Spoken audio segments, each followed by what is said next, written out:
God morgon från Paretodesken, fredagen den 19 november. Vi ska prata verkstad idag med Anders Roslund. Han har en imponerande presentation här. Många bolag. 19 stycken. 19 stycken. Vi får se hur många vi hinner med på de här minuterna. Vi börjar på Wall Street där det var lite mer volla igår. Tech gick starkt. Amazon steg 4%. Apple nästan 3%. S&P förhandlade på plus 0,3%. Nasdaq plus 0,5%. Så nya rekordnoteringar igår. Idag får vi tysk inflationssiffra och så har vi fått rapport från Azelio, ett bolag som vi gillar här på Pareto men som har haft det tufft på börsen i år. De har inte riktigt gjort det de har inte levererat riktigt på det de lovat och haft det lite segare med att få in nya ordrar. Idag släpper de rapport och var väl ungefär i linje med våra förväntningar, men de fortsätter att trycka på negativa påverkan från coronapandemin och att det påverkar orderingången, att det är mer tidskrävande och mer komplext att göra förhandlingar när det finns reserestriktioner. Så ja, vi fortsätter att följa Azelio alltså. Då går vi över till verkstad, Anders Roslund. Vi är fortfarande väldigt positiva till sektorn, eller hur? Ja, inför rapporterna i Q3 så tyckte vi att det fanns en uppsida på drygt 30%. Men sen har ju både börsen och särskilt verkstad gått väldigt bra. Så att nu är potentialen 17%. Inte fullt lika bra som för drygt en månad sedan. Men fortfarande tycker vi att det är rätt läge. Och av de här bolagen som vi täcker då, vilka tycker du är intressantast just nu? Ja, det är bra driv i alla verkstadsbolag så vi fortsätter ha en överviktsköp på flertalet. Men vi tycker väl att de här lågt värderade bolagen som kanske inte riktigt har hängt med, det är Volvo, Sandvik, SKF och sen finska Metso är bra val. Och sen så gillar vi även Lux bland konsumentbolagen. Och ska man ha ett lite högre värderat bolag som vi tycker är bra tillväxtförutsättningar, då plockar vi fram ABB.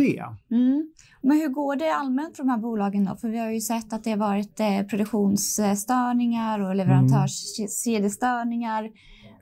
Orderingången är väl bra, men försäljningen har halkat efter.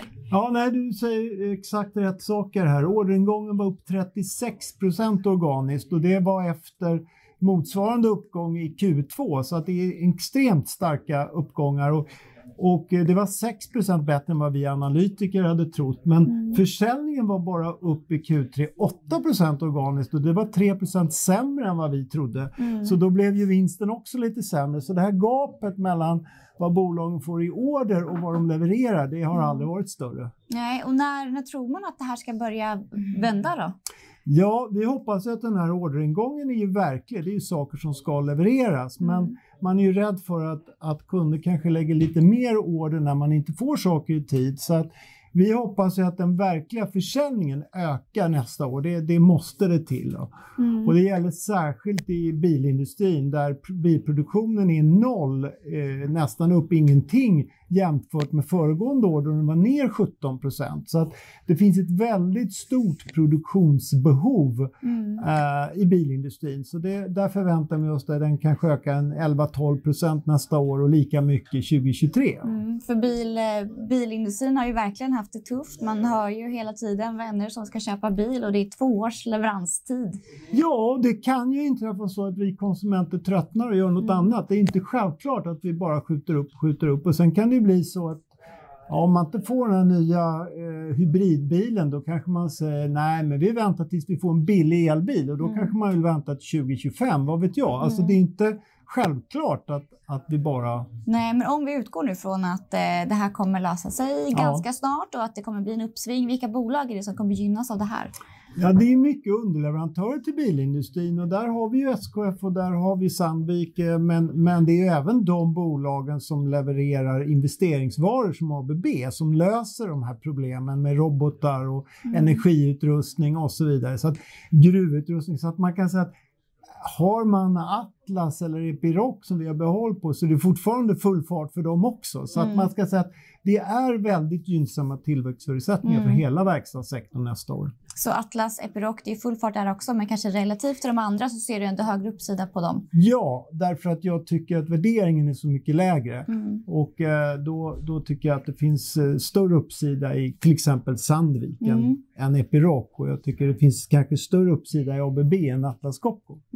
Och tittar man vad andra analytiker tycker så ligger du lite högre på dina estimat. Varför gör du det? Ja, därför att vi tror att man kanske missar lite av den här kraftiga svängningen som kommer nästa år när vi förhoppningsvis får se att de här utbudsstörningarna löser sig. Och ett av de bolagen är Sandvik där jag tycker att marknaden är alldeles för försiktig. Varför gillar du Sandvik? Vi pratar ju om det mycket, men... Ja, nej, jag får återkomma till det. Nej, men jag tycker bara att de kommer att ha mycket bättre volymtillväxt i sin hårdmetalldel som är underleverantör till industrin än vad andra analytiker tycker. Ett bolag som jag gärna vill ta upp nu lite på studs innan jag låter dig gå vidare. ABB tycker jag ju alltid är intressant, men som har haft det lite struligt hela organisationsmässigt. Men bra robotar och det känns som att det är framtidsbolag. Ja, har det ordnat upp sig?